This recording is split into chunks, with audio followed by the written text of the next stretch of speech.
Logs, gotta love them. They're wonderful. Logs, basically, just remember they represent an exponent. So all you got to do is really just ask the question, what is the exponent that changes the small number into the big number? Okay, what is the exponent that causes the 2 to grow to the 64? Okay, now if it was negative, then this would be a 1 over 64. 3/4 actually is a number less than 1, so the 2 would have actually shrank.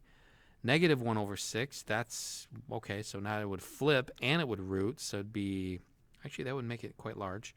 Not that, and so if you can just ask yourself, well, the exponent 6, 2 to the 6th power equals 61, okay?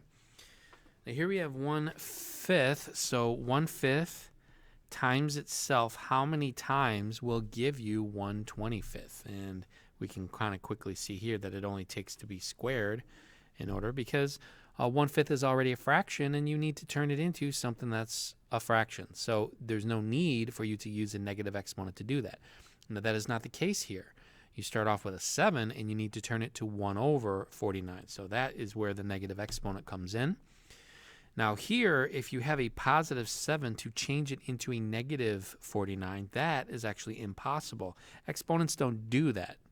They just make things really large or really small, but they will not go the other direction on the number line, so that's not going to work. All right, so now we're going to condense these guys, and we have a few, got 3 rules at our disposal here. I can see that they got 3 logs, and they're all being added to each other, and they all have the same base 8. Now, you cannot condense these unless they have the same base. If one of these was different, you could not include it in the condensation, okay? So we basically will just take all of these guys, and we will multiply each of the cores of these guys. But I do see a 4 here.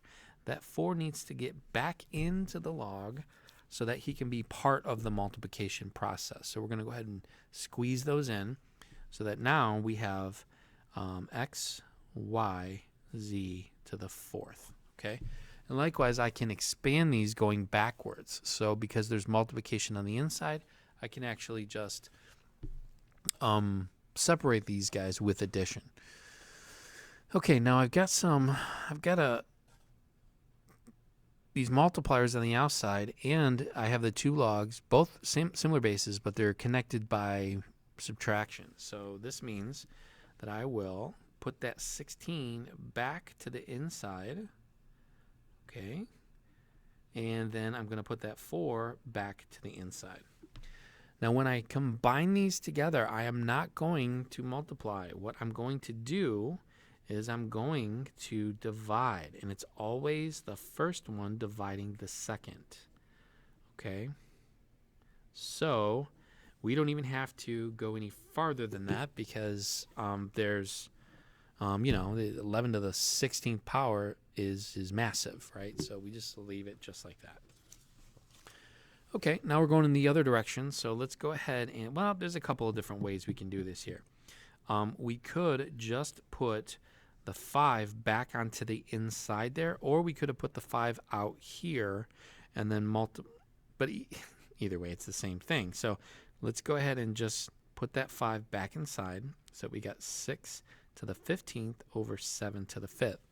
So notice that because we're raising it to a power, there's nothing being added on the inside.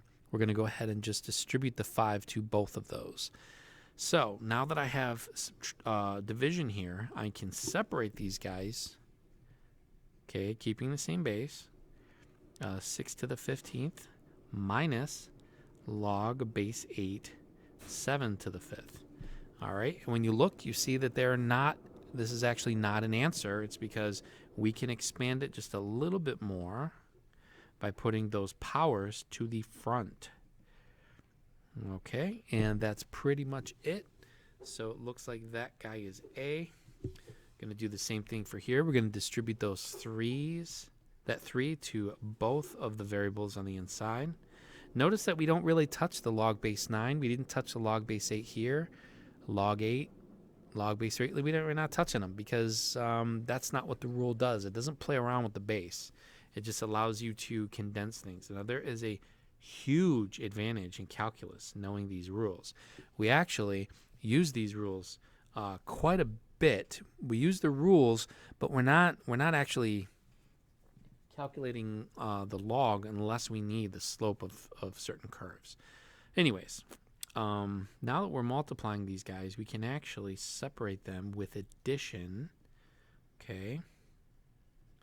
And then we're going to take those exponents and put them back to the front. Okay, and like I said, this is extremely useful. And this is pretty much the extent of what you would do with logs and calculus. Okay.